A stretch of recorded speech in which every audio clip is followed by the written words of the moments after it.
Buongiorno, io sono la professoressa Zanoletti e dirigo questa unità operativa di otorinolaringoiatria. Focalizziamo oggi la nostra presentazione sui problemi dell'udito, che rappresenta il core della nostra unità e una passione, una dedizione, una formazione che c'è sempre stata in ambito di udito. L'udito è un organo di senso che interessa orecchio medio, che interessa la coclea, e le patologie che riguardano le perdite uditive possono essere inerenti appunto all'orecchio medio o l'orecchio interno. Nella nostra unità ci occupiamo di patologie flogistiche a livello di orecchio medio, di tumori, per esempio il neurinoma dell'ottavo, ci occupiamo di sordità che sono connesse anche a tumori maligni che possono invadere questo distretto, il tutto per dire come diverse patologie possono impattare sull'udito.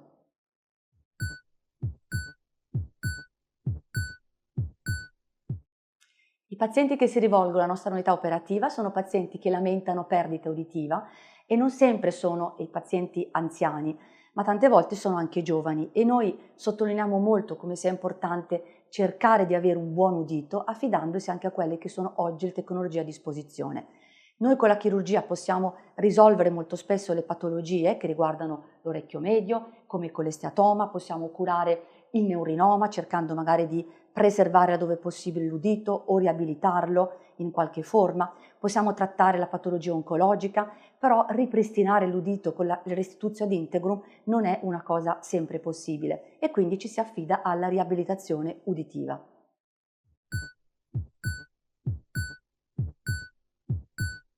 Chi sono i medici che si occupano di udito? Chi sono? Perché sono tanti. Siamo un gruppo, ci sono i chirurghi, ci siamo noi che ci occupiamo di chirurgia di orecchio medio, di neurinoma, di impianto cocleare, di patologia oncologica. Ci sono anche però i colleghi che si occupano della diagnosi e della riabilitazione, cioè gli audiologi, che sono figure assolutamente importanti in questo ambito.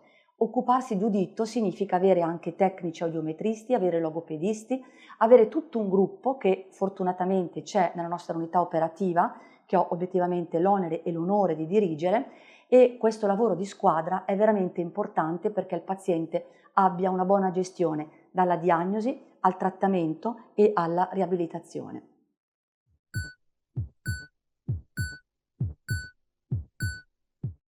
Sono Davide Brotto, medico audiologo dell'unità di otorinolaringoiatria, e per quanto riguarda la diagnosi e la riabilitazione dell'udito dobbiamo dire che siamo molto fortunati perché abbiamo le tecnologie per diagnosticare una sordità fin dai primi giorni di vita di un bambino fino alla più tarda età.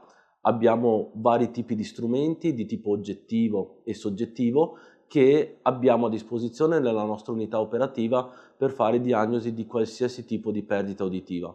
E fortunatamente abbiamo anche la tecnologia per risolvere la maggior parte dei problemi uditivi. Le protesi acustiche, che sono quelle che sappiamo possono essere acquistate nei negozi, ma anche della tecnologia più complessa, come ad esempio gli impianti cocleari, che sono delle tecnologie che vengono posizionate chirurgicamente grazie a un chirurgo dedicato, che vanno appunto ad agire qui a livello della coclea, che è quell'organo che non funziona nel momento in cui c'è una sordità profonda.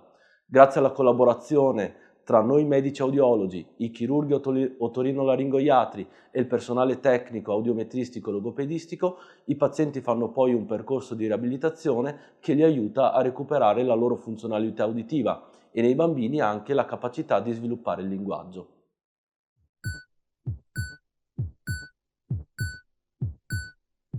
Sono il dottor Franchella, otorinolaringoiatra e chirurgo degli impianti cocleari. L'impianto cocleare è un device che serve per riabilitare l'udito in quelle persone, in quei bambini che non hanno una percezione uditiva. L'impianto cocleare è uno strumento che viene inserito chirurgicamente mediante un intervento della durata di circa un'ora e mezza, che permette di inserire all'interno della chiocciolina una serie di elettrodi che si arrotolano intorno al suo centro, che serviranno per stimolare direttamente il nervo acustico e quindi bypassare tutto il sistema di trasmissione e di percezione che c'è al di fuori della chiocciola stessa. Sono i device indicati in sordità profonde e che permettono appunto di ripristinare l'udito dai bambini molto piccoli, parliamo di bambini che iniziamo ad operare intorno ai 7-8 mesi di vita, fino agli adulti anche molto anziani. Abbiamo pazienti anche intorno ai 90 anni che hanno deciso di riabilitare il proprio udito grazie a questo tipo di device.